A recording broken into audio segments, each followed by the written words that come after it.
बिरलापुर गांव में उषा नाम की एक औरत अपनी 3 बेटियों पायल, टीना और रजनी के साथ रहती थी।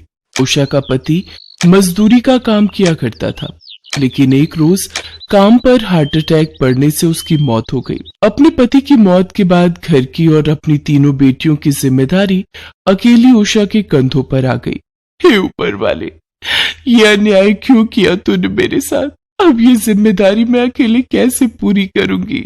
उषा उसी ईंट भट्टे की फैक्ट्री में काम मांगने गई जहां उसका पति मजदूरी किया करता था। मैं कर लूंगी मालिक, अपने पति की मौत के बाद अपनी 3 बच्चियों की जिम्मेदारी मुझे ही निभानी है, और वैसे भी मजबूरी इंसान से भारी काम करवा ही लेती है। अच्छा ठीक है, फिर कल से काम पर आ जाना, लेकिन हाँ, पगार हमेशा काम होने के बाद ही मिलेगी, ठीक है? ठीक है मालिक। काम बड़ी ही मेहनत का था। सारा दिन ईंट ढोने से उषा के हाथ पैर खराब हो गए थे और शरीर भी कमजोर होने लगा था। उषा की बड़ी बेटी पायल 11 साल की थी, जबकि टीना 10 साल और रजनी 9 साल की थी। पिता की मौत के बाद उन तीनों की पढ़ाई छूट गई थी। बेटा, मैं चाहती हूँ कि तुम तीनों अपनी पढ़ाई जारी रखो। माँ, पढ़ना तो हम भी चाहते हैं, लेकिन हमारा खाने का गुजारा तो बड़ी मुश्किल से चल पाता है। फिर स्कूल की फीस कैसे भरेंगे? उषा हर रोज काम पर जाती थी। एक दिन शाम को जब उसका काम खत्म हो गया तो वो अपने मालिक से बोली, मालिक, मेरा काम खत्म हो गया है, क्या अब मैं जाऊं? काफी देर हो गई है, बच्चे राह देखते होंगे। उषा, तुझे तो हमेशा ही घर जल्दी जाने की पड़ी रहती है। मुझे अपने यहाँ काम करने वाले लोग चाहिए। जब सारे मजदूर चले जाएंगे तभी तुम भी जाना। जी मालिक।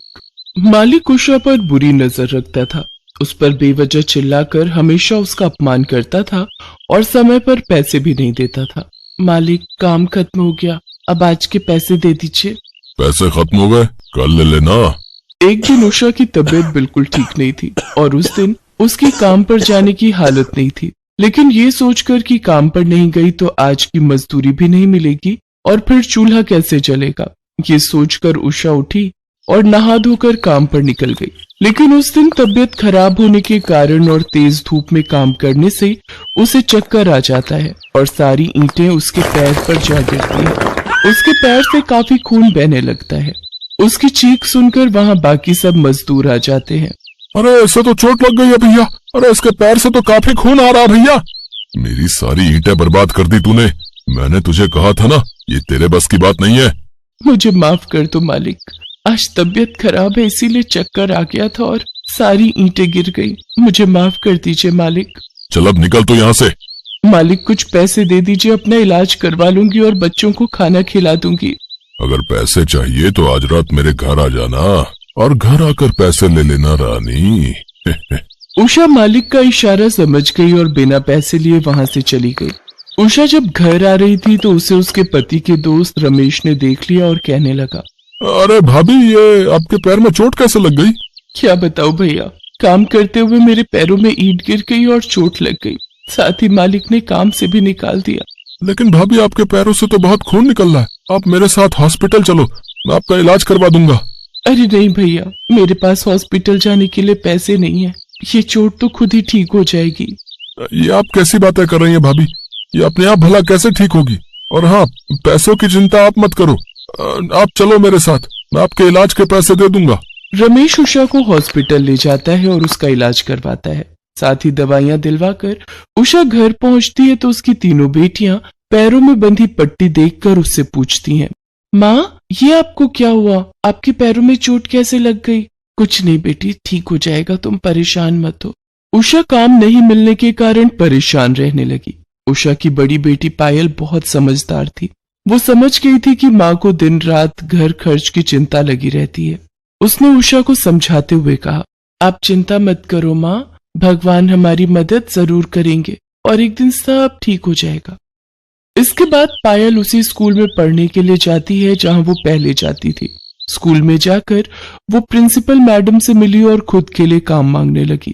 लेकिन तुम क्या काम कर सकती हो? तुम तो अभी बहुत ही छोटी हो। मैडम, आप मुझे स्कूल में साफ सफाई के काम पर रख लीजिए, मैं आपकी आभारी रहूंगी, मुझे काम की बहुत जरूरत है। मैडम उसको साफ सफाई के काम के लिए रख लेती है। पायल स्कूल में साफ सफाई करती और अपना काम खत्म होने के बाद स्कूल के बच्चों को पढ़ते हुए देखती और खुश होती। उसे ऐसा करते देख उसकी प्रिंसिपल उसे देख लेती है और वो उसे कहती है, पायल बेटा, क्या तुम भी पढ़ना चाहती हो? जी मैडम, मेरे साथ मेरी 2 छोटी बहनें हैं, वो दोनों भी पढ़ना चाहती हैं। ठीक है, फिर तुम कल अपनी मम्मी और दोनों बहनों को स्कूल में लेकर आना। जी मैडम। अगले दिन पायल अपनी माँ और बहनों के साथ प्रिंसिपल से मिलती है। उषा, आज से तुम इस स्कूल में साफ सफाई का काम करोगी और तुम्हारी तीनों बेटियां इस स्कूल में पढ़ेंगी। आपका बहुत बहुत शुक्रिया मैडम, भगवान आपको हर खुशी दे। अगले दिन से उषा स्कूल में साफ सफाई का काम करने लगी, तो वहीं उसकी तीनों बेटियां पढ़ने लगी। दिन में स्कूल से घर आने के बाद उषा का बाकी का समय बेकार जाने लगता था, जिसे वो खाली नहीं जाने देना चाहती थी।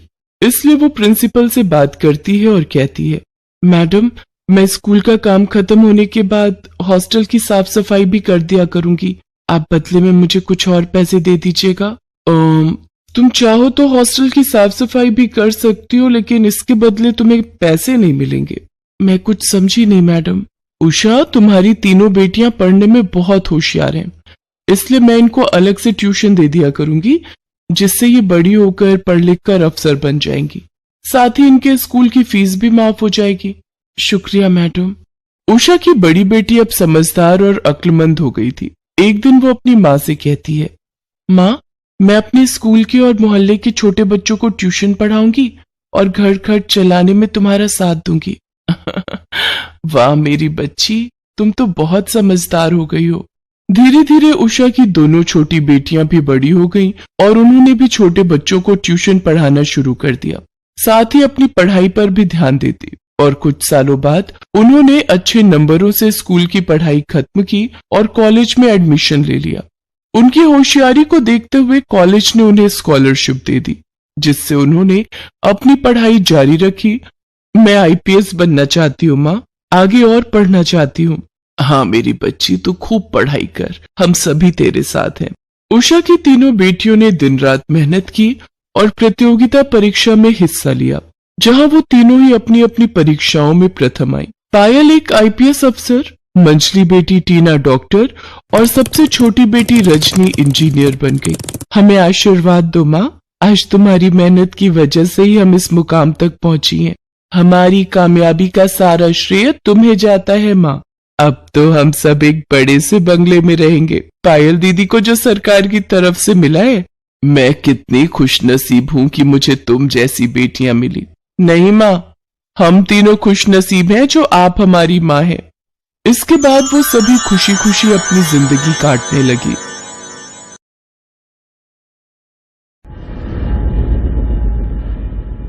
करोड़पति सेठ जानकी दास के घर बेटे ने जन्म लिया। पंडित ने कुंडली बनाई। सेठ जी, मैं कल दोपहर को आपसे मिलने आऊंगा। आइए पंडित जी, आप मेरे बेटे केशव के भाग्य के बारे में बताने वाले थे। जानकी दास जी, मैंने केशव की कुंडली को अच्छी तरह से देख परख लिया है। वैसे तो ये बड़ा होकर बहुत होनहार और कामयाब इंसान बनेगा, पर क्या बात है पंडित जी, आप रुक क्यों गए? केशव के विवाह में एक अड़चन आएगी। आपके बेटे का विवाह एक बहुत ही गरीब लड़की से होगा।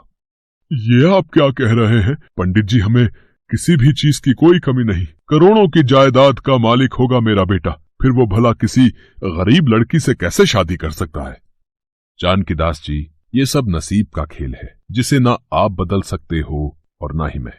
अच्छा नमस्कार, मैं चलता हूं। नसीब बदला भी तो जा सकता है। मैं अपने बेटे को पढ़ाई के लिए विदेश भेज दूंगा। न यहाँ रहेगा, न ही इसके दोस्त बनेंगे, न ही कोई स्कूल कॉलेज की लड़की इसकी जिंदगी में आएगी और न ही इसे प्यार होगा। जानकी दास अपने बेटे केशव के नसीब को बदलने की कोशिश कर रहा था, इसलिए वह उसे पढ़ने के लिए विदेश भेज देता है। वक्त बीतता है और केशव पढ़ लिख कर एक बड़ा इंजीनियर बन जाता है और अपने देश वापस आता है। सुनो जी, हमारा केशव आज वापस आ रहा है। उसकी पसंद के दम आलू और भिंडी की सब्जी बनाई है, जरा नमक तो चख कर देखना, ठीक डाला है? माँ, तुम्हारे से स्वादिष्ट भोजन कोई बना ही नहीं सकता। नमक और मिर्च कभी कम या ज्यादा नहीं हुआ, हमेशा बराबर का ही रहता है। मुझे आज भी याद है। अरे केशव, तू आ गया, पर तेरी फ्लाइट तो शाम को 6 बजे आने वाली थी। मैंने आपको फ्लाइट का सही समय बताया नहीं था। अगर बता देता तो सरप्राइज कैसे देता। चलो अच्छा है तुम आज ही आ गए। कल हमारे व्यापार मंडल की तरफ से सभी व्यापारियों के लिए एक बड़े समारोह का आयोजन है, जिसमें शहर के सभी बड़े व्यापारी शामिल होंगे। तुम भी उन सब से मिल लोगे।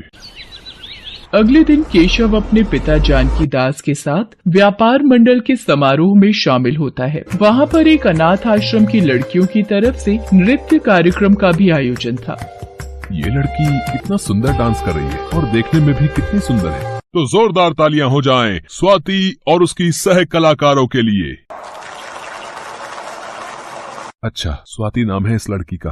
केशव को स्वाति पसंद आ जाती है। वो उससे मिलने अनाथ आश्रम में जाता है। स्वाति उस वक्त आश्रम के बच्चों को डांस सिखा रही थी।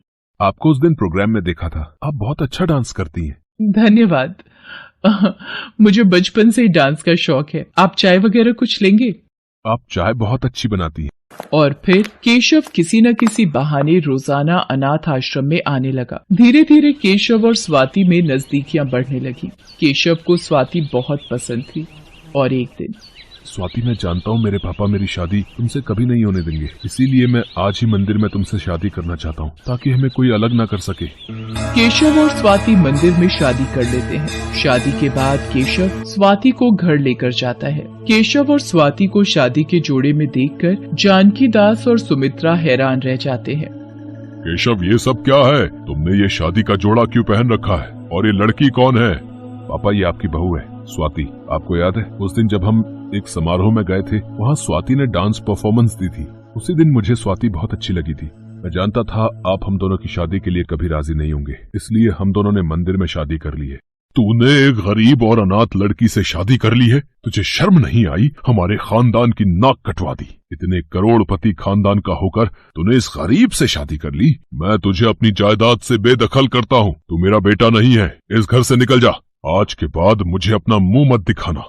सुनो जी, केशव हमारा इकलौता बेटा है, उसे ऐसे घर से मत निकालो। केशव रुक जा बेटा, मत जा अपनी माँ को छोड़कर। मैं तेरे बिना नहीं रह सकती बेटे।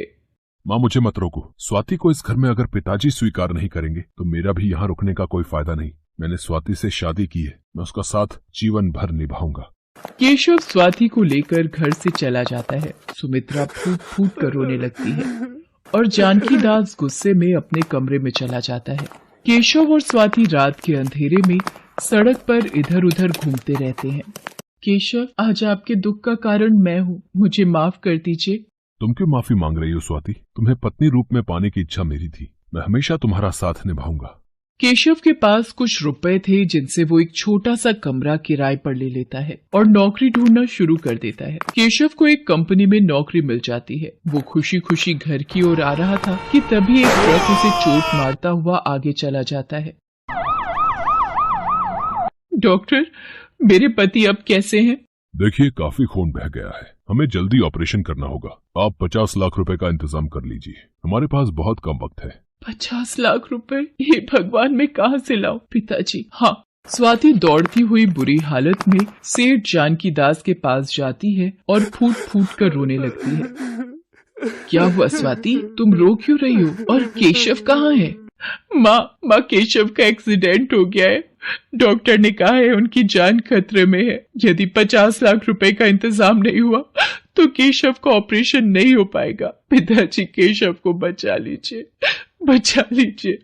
रोना बंद करो स्वाति। 50 लाख रुपए अपने बेटे के लिए मैं जरूर दूंगा। आखिर मेरा इकलौता बेटा है, मैं उसकी जान जरूर बचाऊंगा। रुको मैं रुपए लेकर आता हूँ। ये लो रुपए, और ये रुपए देने के बदले मेरी एक शर्त है। सुनो जी, वहाँ हमारा बेटा जिंदगी और मौत से लड़ रहा है और तुम्हें यहाँ शर्तें लगाने की पड़ी हुई है। बहू को रुपए दे दो। इतनी आसानी से कैसे दे दूं? पहले इसे मेरी शर्त माननी होगी। ये रुपए मैं इसे तब दूंगा जब ये केशव से हमेशा के लिए अपना रिश्ता तोड़ देगी और उसे छोड़कर चली जाएगी। कैसी बातें कर रहे हैं आप? ये हमारी बहू है, ये केशव को कैसे छोड़ सकती है? केशव इसका पति है। पिताजी, मुझे आपकी शर्त मंजूर है। केशव के होश में आते ही मैं यहाँ से चली जाऊंगी। केशव का ऑपरेशन होता है, उसे होश आता है। मेरे बच्चे, तुझे होश आ गया, भगवान का लाख लाख शुक्र है। वो तुम्हें छोड़कर चली गई है और तुम्हारे लिए ये चिट्ठी छोड़ गई है। केशव, मेरे पास तुम्हारा इलाज करवाने के लिए पैसे नहीं है। तुम्हारे जैसे कंगाल लड़के के साथ शादी करके मैं तंग आ गई हूँ, इसलिए मैं अब इस पति पत्नी के रिश्ते से आजाद होना चाहती हूँ। मैं जा रही हूँ। पढ़ ली चिट्ठी। ये छोटे गरीब लोग ऐसे ही होते हैं। इसने सोचा होगा तुम जैसे अमीर लड़के को फंसाकर करोड़पति घर की बहू बन जाएगी, पर ऐसा नहीं हुआ। वो तुम्हारी गरीबी देखकर 2 दिन में ही भाग गई। मुझे विश्वास नहीं हो रहा। स्वाति मेरे साथ ऐसा कभी नहीं कर सकती। वो मुझे बहुत प्यार करती है। स्वाति तुम कहाँ चली गई? तुम मुझे क्यों छोड़कर चली गई?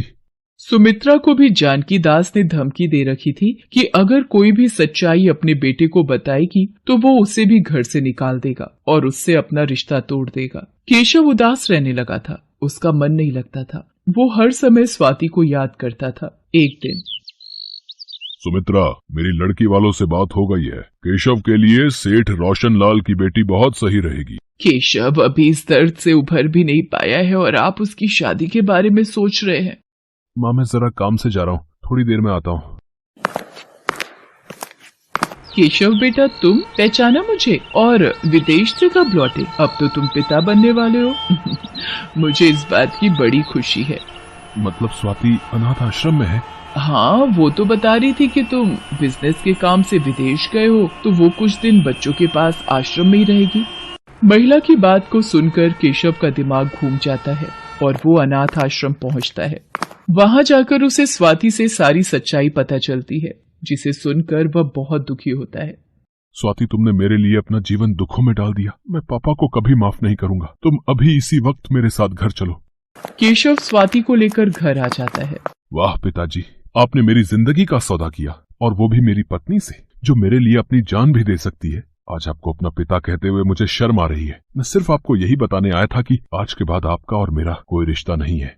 मैं स्वाति को लेकर हमेशा हमेशा के लिए इस घर से जा रहा हूँ। मैं अपने आने वाले बच्चे को नई जिंदगी खुशियों से भरी देना चाहता हूँ। आज भी आप अगर कुछ नहीं बोले तो मैं अभी आपको छोड़कर चली जाऊंगी। अपने बेटे के पास रहूंगी। रहना आप अपनी ऐशो आराम की जिंदगी के साथ जिंदगी भर अकेले। चल बेटा केशव, तेरे पापा का दिल पत्थर का है। उन्हें अपने परिवार से ज्यादा पैसे और रुतबे से प्यार है।